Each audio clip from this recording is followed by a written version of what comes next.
오늘 이 시간에는 하나님의 동역자로 세워지는 교회라는 주제를 가지고 제목을 가지고 말씀 증거하도록 하겠습니다. 우리 제목을 함께 따라하도록 하겠습니다. 하나님의 동역자로 세워지는 교회. 오늘 강론의 제목은 2025년 우리 송탄중앙공동체의 표어입니다. 여러분, 동역자라는 말을 들어보셨습니까? 사실 우리가 일상생활 속에서 이 동역자라는 말을 잘 사용하지 않지만 일을 같이 하는 사람, 함께 일하는 사람을 우리가 흔히 동역자라고 표현을 합니다. 근데 성경에서 말하는 동역자라는 것은 함께 일하는 것을 뛰어넘어서 하나님의 거룩한 부르심에 먼저 순종하고 그 일을 위해 함께 협력하고 헌신하고 돕고 섬기는 사람, 이런 사람을 바로 성경이 말하는 동역자라고 말을 합니다. 올 한 해 하나님께서 우리를 하나님의 동역자로 세워주셔서 정말 우리들이 그리스도 안에서 함께 성장하고 하나님의 그 귀한 아름다운 사역들을 힘있게 감당하는 그런 한 해가 되기를 소망하면서 올 한 해 이 표어를 가지고 나아가게 되어질 텐데, 사실 우리들이 혼자서 할 수 없는 일들이 너무도 많이 있습니다. 제가 자주 인용하는 폴 트루니의 말처럼 혼자서 할 수 없는 두 가지 일이 있다고 했죠. 결혼생활과 신앙생활. 여러분, 결혼생활도 혼자 할 수 없지만 신앙생활도 결코 혼자서 할 수 없다라는 것입니다. 여러분, 하나님께서 우리를 교회로 불러주신 여러 가지 목적과 이유가 있는데 그 중에 하나가 우리가 함께함으로 인해서 성장하고 성숙하도록 하기 위함입니다.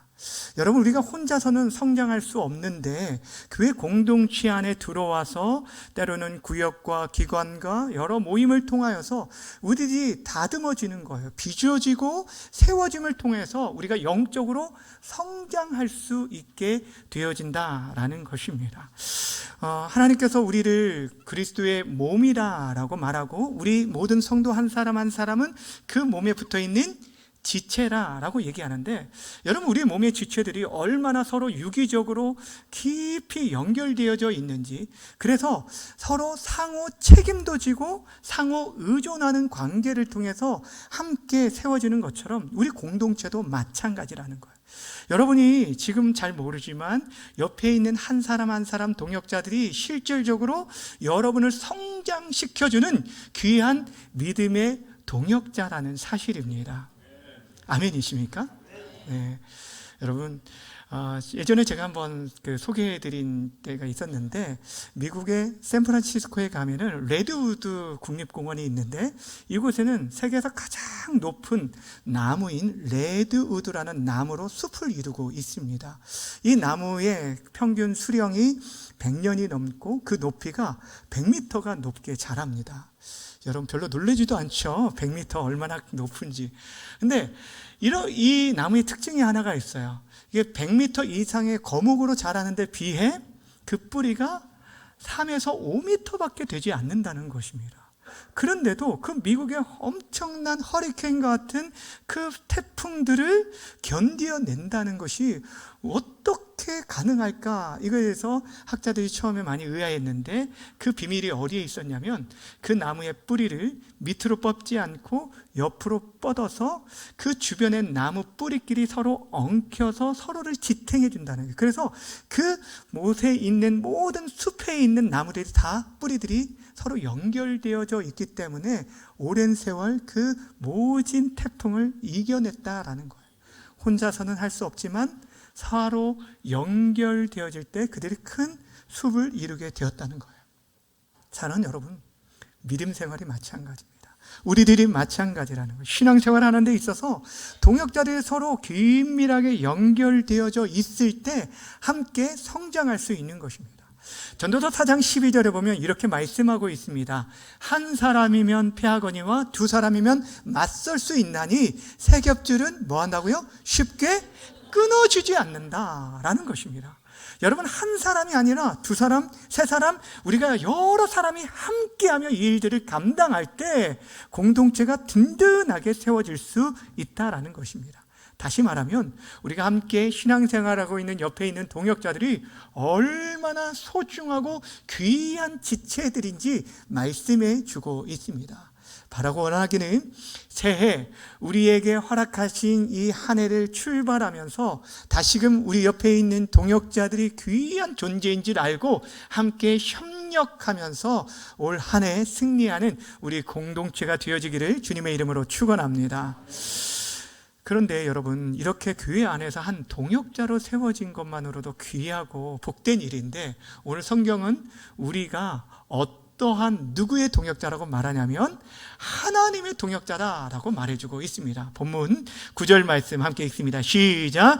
우리는 하나님의 동역자들이요 너희는 하나님의 밭이요 하나님의 집이니라. 아멘. 우리를 뭐라고 말하냐면 하나님의 동역자, 하나님과 함께 일하는 자. 쉽게 말하면 하나님께서 당신의 구원 역사를 이루어가는데 우리를 동참케 하여 주셔서 여러분 복된 생명의 복음을 전하게 하시고 세상을 축복하게 하시고 하나님 나라를 확장해 나아가는데 귀한 동역자들로 우리를 불러주셨다라는 것입니다. 사랑하는 여러분, 우리가 하나님의 동역자로 부름을 받았다는 이 사실 하나가 얼마나 놀라운 은혜인지 모릅니다. 여러분, 우리 하나님은 어떤 하나님입니까? 말씀 한마디로 이 세상을 창조하신 능력의 하나님이십니다. 창조하실 뿐 아니라 이 모든 만물을 지금도 다스리고 통치하시는 전능자예요. 근데 그 하나님이 무엇이 부족해서 우리 연약한 인간들을 동역자로 삼아주셨냐는 거예요. 여러분, 우리에게 어떤 탁월한 능력과 은사와 지혜가 있어서 여러분 우리를 사용하시는 걸까요? 우리에게 이 하나님의 미처 깨닫지 못한 그런 좋은 아이디어가 있고 우리가 하나님의 말씀에 적극적으로 하나도 빠짐없이 일일이 순종하며 그렇게 따르는 그런 사람들이기 때문에 우리를 사용하셨을까요? 결코 아니라는 거죠. 여러분, 하나님께서 만약에 강한 능력의 사람이 필요했다라고 한다면, 그런 존재가 필요했다라고 한다면 그가 부리시는 천사를 통해서 일하셨을 것입니다. 우리보다 더 강하고 지혜 있는 자가 필요했다면 1세기 당시에 세계를 제패했던 로마 제국과 그 강력한 권세자들이나 헬라 철학자들을 사용하실 수도 있었을 것이에요. 근데 여러분, 예수님 당시 1세기에 우리 하나님께서 동역자로 삼은 자들은 세상의 강한 자들이 아니라 힘 있는 자들이 아니라 권세자들이 아니라 초대교회의 연약한 성도들을 당신의 동역자로 삼아 주셨다라는 것입니다. 왜 그러셨을까요? 왜 하나님께서 그 연약한 자들을 통하여서 일하셨을까요? 그것은 그들이 자신들을 의지하지 않고 오직 그들의 힘이 되신 하나님만을 의지하고 사역하도록 하기 위함이었다는 거예요. 고린도전서 1장 27절에 보면은 우리를 부르심에 대해, 하나님의 택하심에 대해 이렇게 말해주고 있습니다.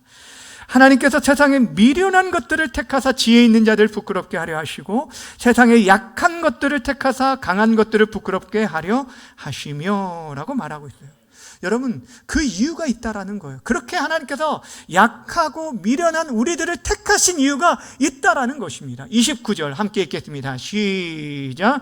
이는 아무 육체도 하나님 앞에서 자랑하지 못하게 하려 하심이라.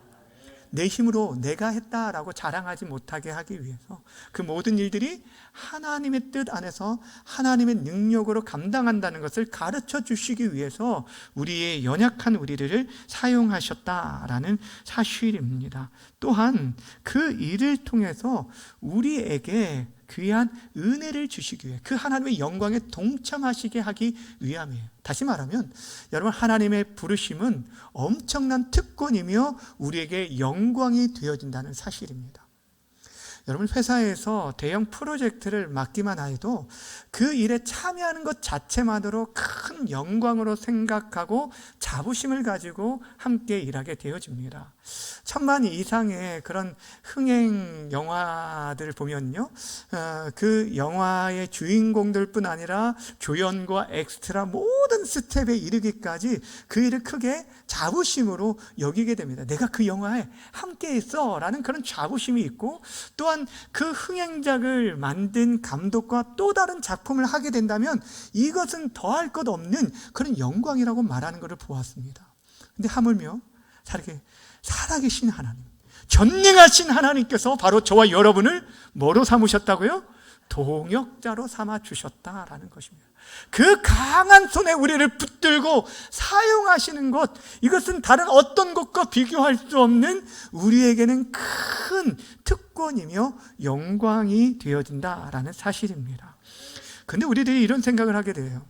아니 목사님, 저는 크게 어떤 일들을 감당한 일이 없는데, 지금까지 특별하게 한 것이 없는데 어떻게 하나님의 동역자라고 말할 수 있습니까? 라고 이렇게 질문할 수도 있습니다. 근데 여러분, 하나님의 일에 동참한다라는 것은 대단하게 크고 놀라운 일을 행하는 것을 말하는 것이 아닙니다. 사실 여러분, 교회 공동체 가운데 좀 권세가 있고 또 물질도 많은 사람들이 있으면 교회가 큰 일을 할 수 있을 거라고 생각하는 사람들이 있는데 전혀 그렇지 않습니다. 여러분, 하나님이 돈이 없어서, 하나님이 힘이 없어서 우리를 선택한 것이 결코 아니라라는 것입니다. 사랑하는 여러분, 하나님께서 하나님 나라의 일을 하는 것은요, 여러분들이 이 예배에 동참하고 또 함께 공동체를 위해 기도하고 공동체가 나아가는 그 방향에 함께 협력하는 것 자체가 하나님의 사역에 동참하는 동역자라는 것입니다. 한 가지 예를 들면 우리 교회가 작년에 시작한 것이 하나 있죠. 무엇입니까? 필리핀 선교사 파송을 했습니다. 여러분 돈이 있다고 선교사님을 파송할 수 있는 것이 결코 아닙니다. 처음에 많은 분들이 염려와 우려와 걱정 가운데 시작을 하였는데 얼마나 많은 성도님들이 이 선교 사역에 믿음으로 동참했는지 모릅니다. 선교에 관심을 가지고 또 선교 헌금에 정말 힘을 다하도록 지나도록 감당해 주심으로 인해서 1년 동안 정말 부족함이 없이 풍족하게 이 사역들을 감당할 수 있었다는 것. 여러분, 이것이 바로 하나님 나라의 사역에 동참하는 일이에요. 여러분, 하나님께서 다른 사람들을 통해서, 다른 교회를 통해서도 이 일을 행하실 수 있음에도 불구하고 우리에게 맡겨주신 것은 바로 그 하나님의 영광에 우리를 동참시켜 주신 은혜임을 기억하시기를 바랍니다. 그러게 바라기는 우리들이 하나님의 동역자로 부름받았다는 사실들을 통해 감사할 뿐 아니라 이 귀한 사역에 계속적으로 아름답게 쓰임받는 우리 모든 공동체가 되어지기를 주님의 이름으로 간절히 축원합니다.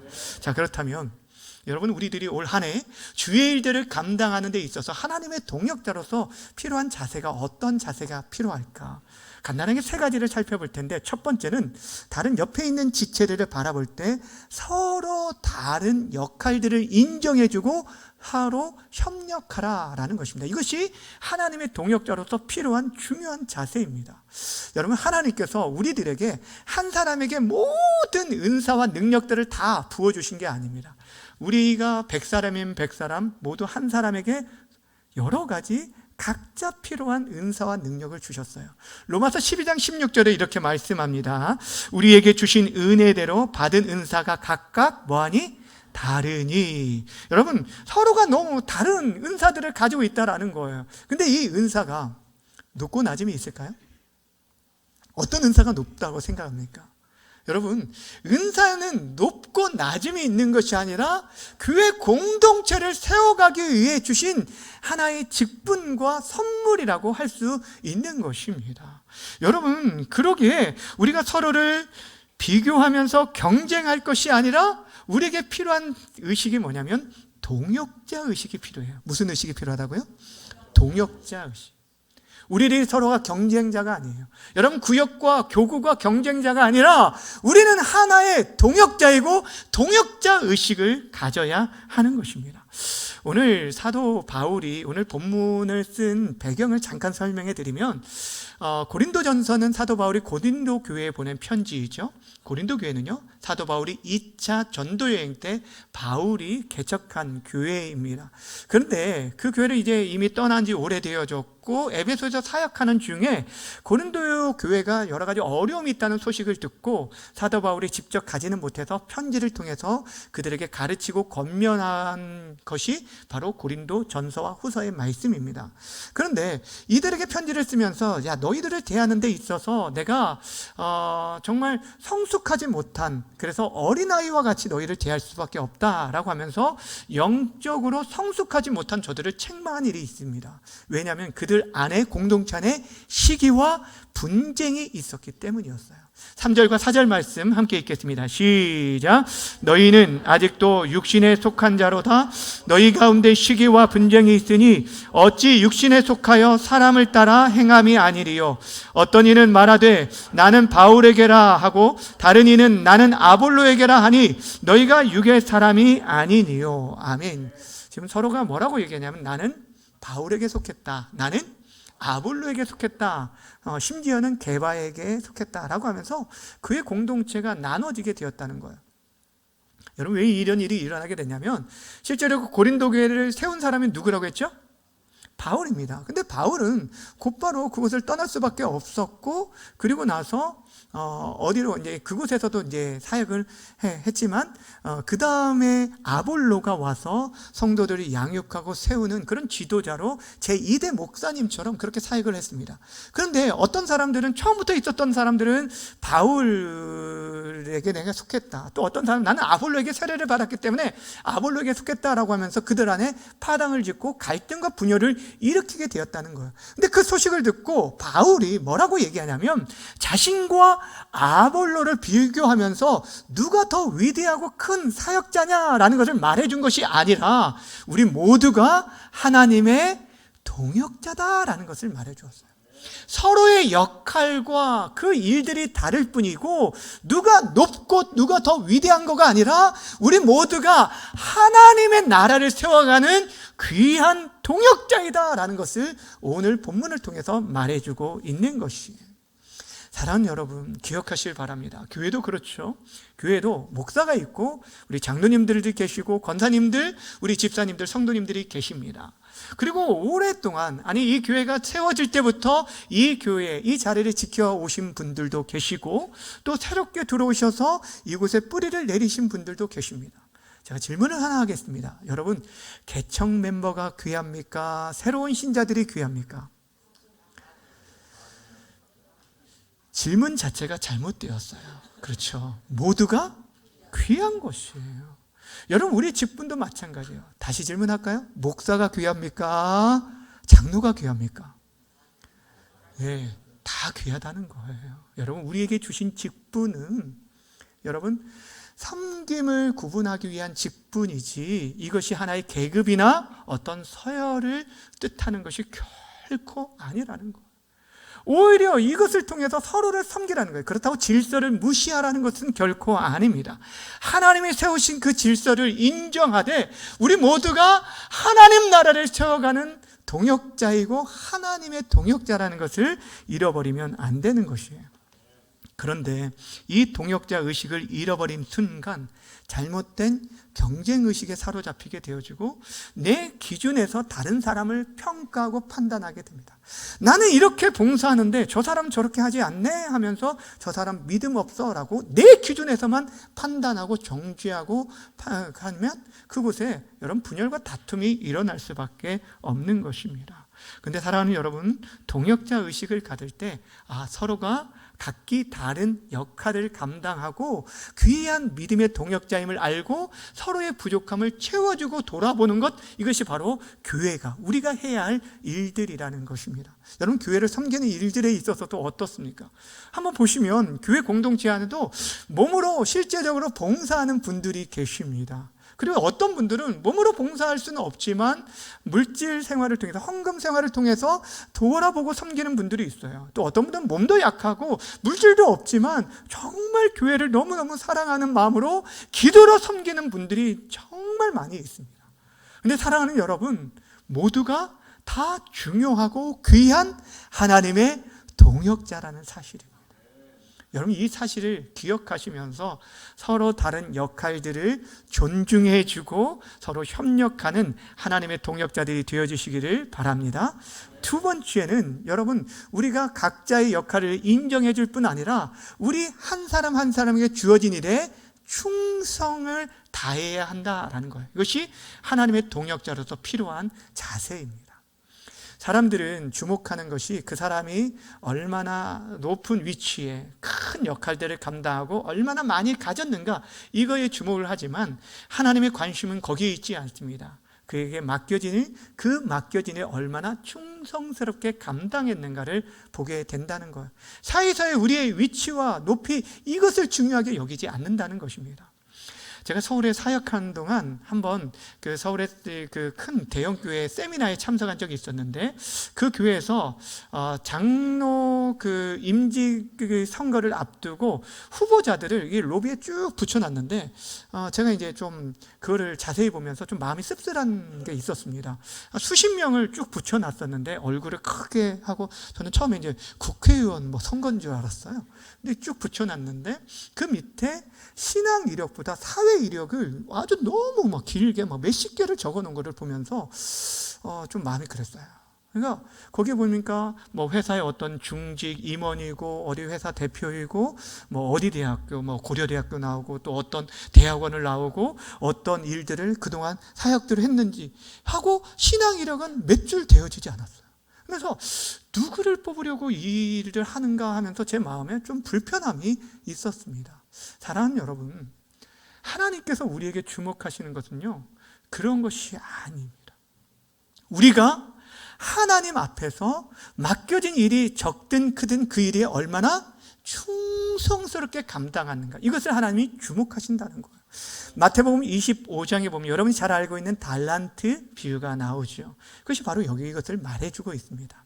주인이 떠나면서 그 종들에게 각각 재능에 따라서 5달란트, 2달란트, 1달란트를 맡겨주었는데, 그 중에서 5달란트와 2달란트 맡은 자들은 곧바로 나아가서 장사해서 그만큼 5달란트 또 2달란트를 남겼는데, 1달란트 받은 자는 그것을 땅에 묻어두었다가 주인에게 돌려드렸어요. 근데 이 비유를 할 때도 우리들의 관심은 무엇입니까? 저 사람을 볼 때는 한 5달란트 받은 것 같은데 나는 1달란트밖에 없는 것 같아 하면서 다른 사람과 비교하면서 나 자신의 없는 것에 집중을 한다라는 것이, 하나님이 나에게 주신 것이 무엇인가, 이것보다 나에게 없는 것을 생각하게 된다는 거예요. 근데 하나님이 궁극적으로 우리에게 묻는 것이 무엇입니까? 너가 저 사람보다 왜 이만큼밖에 남기지 않았냐라고 하면서 비교하면서 우리를 평가하는 것이 아니라, 너에게 맡겨진 일, 너가 얼마큼 그 일에 충성했는가, 이것을 우리에게 묻고 있다라는 것입니다. 그리고 그렇게 충성스럽게 남겼다면 동일하게 칭찬하신 것을 보게 됩니다. 마태복음 25장 23절 말씀 함께 읽겠습니다. 시작. 그 주인이 이르되 잘하였도다 착하고 충성된 종아, 내가 작은 일에 충성하였음에 내가 많은 것을 내게 맡기리니 내 주인의 즐거움에 참여할 것이니라 하고. 아멘. 여러분, 이 칭찬의 말씀은 2달란트 남긴 자에게 주신 말씀인데, 여러분 이 말씀은요 5달란트 남긴 자와 토시 하나 틀리지 않고 똑같은 칭찬의 말씀이에요. 하나님 우리에게 주목하세요. 하나님의 관심은 우리의 충성에 있다는 것을 보여주고 있습니다. 그렇게 사랑하는 여러분, 내가 지금 얼마나 큰 일을 맡고 있느냐 이거에 주목하기보다는 나에게 맡겨진 그 일이 아무리 작을지라도 묵묵히 충성스럽게 감당하는 것이 하나님이 기뻐하시는 일인 줄 믿고 올 한 해 충성스럽게 감당하는 하나님의 동역자들이 다 되어주시기를 주님의 이름으로 간절히 축원합니다. 마지막으로 중요한 게 무엇이냐면, 우리들이 여러분 각자 서로가 다른 역할들을 인정하고 협력하고 또 나에게 맡겨진 것 충성스럽게 감당하고, 그리고 세 번째는 그 모든 결과를 누구에게 맡겨야 할까요? 하나님께 맡기고 하나님 중심의 사역을 감당해야 한다라는 것입니다. 교회 일을 하는데 여러분 때로는 시기와 분쟁과 다툼들이 일어나는 이유는 그 마음의 중심에 하나님이 아니라 사람 중심으로 가득할 때 그렇게 분쟁과 다툼이 일어나게 되는 걸 보게 됩니다. 고린도 교회가 분쟁했던 이유가 바로 여기에 있었습니다. 그래서 오늘 본문 3절 후반절에 보면 어찌 육신에 속하여 사람을 따라 행하리요 라고 하면서 그들이 눈에 보이지 않는 하나님이 아니라 눈에 보이는 사람을 따라서 사람에 의해서 그 마음과 생각들이 바뀌게 되어져서 그렇게 분쟁하게 되었다라는 것을 말해주고 있습니다. 여러분, 하나님의 주권을 인정하며 하나님의 중심의 사역을 감당할 것을 그래서 사도 바울이 지금 본문을 통해서 우리에게 강조하고 또 강조하고 있습니다. 6절과 7절 말씀을 함께 읽겠습니다. 시작. 심었고 아볼로는 물을 주었으되 오직 하나님께서 자라나게 하셨나니 그런즉 심는 이나 물 주는 이는 아무것도 아니로되 오직 자라게 하시는 이는 누가 자라게 하신다고요? 하나님이십니다. 여러분, 이것을 강조하기 위해서 6절과 7절에서 두 번이나 말씀해 주고 있어요. 그렇다고 여러분, 심는 자나 물 주는 자가 필요하지 않다, 저들이 중요하지 않다라는 말이 결코 아닙니다. 강조하고자 하는 것은 궁극적으로 그 모든 동역자들의 헌신과 수고를 통해서 우리가 함께 하지만 그 모든 열매들은 누가 주시는 거냐면 하나님께서 우리에게 허락하시는 거라는 거예요. 그것을 인정할 때 우리가 함께 기뻐할 수 있게 되어지고 또 눈에 보이는 열매들이 없다고 해서 쉽게 좌절하거나 절망하지 않을 수 있다라는 거예요. 때로는 오랜 시간이 걸려야 열매가 맺는 것이 있고 즉각적으로 나오는 열매들도 있을 수 있습니다. 그러나 그것 뒤에 우리가 쉽게 좌절하고 또 쉽게 기뻐하고 하는 것이 아니라 조금만 잘 돼도 우쭐대어져서 교만한 자들이 있고 조금만 잘 안 되면 여러분 낙심하고 그 사역을 내려놓는 사람이 있는데 그것은 여러분 자기 중심이기 때문이에요. 하나님 중심, 하나님께 그 모든 사역들을 의탁한 사람은 그 사역을 감당하는 데 있어서도 자유함이 있고 평안함이 있다라는 사실입니다. 사랑하는 여러분, 기억하시길 바랍니다. 오직 자라나게 하시는 분은 누구라고요? 하나님이십니다. 교회도 마찬가지입니다. 여러분, 이 교회의 주인이 누구신지 아십니까? 예? 어떤 분이 담임 목사님이라고 얘기하는데 결코 그렇지 않습니다. 그렇게 말하면 큰일 납니다. 예. 그렇다고 해서 여러분들도 아닙니다. 여러분, 교회의 진정한 주인은 오직 하나님이십니다. 교회를 심으시고 세우시고 또 우리에게 능력을 주시고 은혜를 베풀어 주신 그 주체와 주인이 하나님이심을 기억할 때 우리가 교회가 교회로서의 사명을 비로소 감당할 수 있게 되어지는 것입니다. 바라고 원하기는 우리들이 물론 맡겨진 일에 충성을 다할 때 하나님께서 그 심은 대로 열매를 거두게 하실 텐데 당장에 보이지 않는 열매로 인해서 실망하지 말고 모든 결과를 하나님께 의탁하면서 올 한 해 하나님의 동역자로 쓰임받는 우리 모두가 되어지기를 주님의 이름으로 간절히 축원합니다. 주 안에 사랑하는 여러분, 새해가 밝았습니다. 올 한 해 우리들이 하나님의 동역자로 세워졌다는 사실들을 기억했으면 좋겠습니다. 여러분, 이 부르심은요 단순한 초청이 아니라 하나님의 구원 역사에 동참하는 영광임을 기억하시길 바랍니다. 우리가 부족하고 연약할지라도 하나님께서 우리를 통해서 일하여 주실 것이고 하나님의 영광을 나타내 주실 것입니다. 그러기에 우리가 새해를 시작하면서 다시 한번 결단하기를 원하는데, 나를 심겨주신 그 자리에서 충성되이 섬길 것을 결단하셨으면 좋겠습니다. 여러분을 여러분의 가정에 세워주셨어요. 여러분 교회, 구역에 또 교구에 세워주셨습니다. 심어진 자리가 사역지인 줄 믿으시길 바랍니다. 그러니까 여러분 직장에서도, 여러분 사업장에서도 여러분이 정말 신실하게 충성스럽게 하나님의 동역자로 서 있어지기를 바랍니다.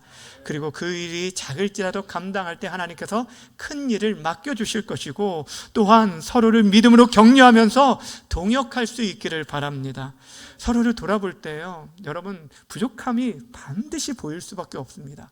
여러분 멀리서 보면 참 아름답지만 가까이에서 보면 더 소중한 것들을 발견할 수 있는데 우리들은 가까이에 있는 그런 티와 흠들만을 찾으려고 합니다. 그게 아니라는 거예요. 여러분, 우리가 서로의 부족함으로 인해서 비판하는 것이 아니라 서로의 연약함들을 돌아보고 섬겨주면서 함께 세워지기를 바라고, 그래서 이 모든 일을 통해서 하나님께 영광 돌릴 수 있는 우리 공동체가 되어지기를 바랍니다. 하나님께서는 지금도 우리를 부르시고 계십니다. 누가 나와 함께 일하겠느냐? 이 질문 앞에 우리 모두가 믿음으로 응답하여서 2025년 새해 우리 중앙 중앙교회가 하나님의 동역자로 든든히 세워지고 이 지역과 열방을 변화시키는 축복의 통로가 되어지기를 주님의 이름으로 간절히 축원합니다. 기도하겠습니다. 이제 우리 합심하여서 기도하기를 원하는 것은 올 한 해 우리에게 허락하신 이 귀한 시간들 충성스럽게 믿음으로 잘 감당하고 또 서로의 지체들을 귀하게 여기고 믿음의 동역자로 함께하고 또 하나님의 동역자로서 우리들에게 맡겨진 일들 충성스럽게 감당할 수 있게 해달라고 이 시간 우리 올 한 해 맡겨진 사명을 위해서 우리의 삶의 자리를 위해서 이 시간 주여 한번 부르고 기도하며 나아갑니다.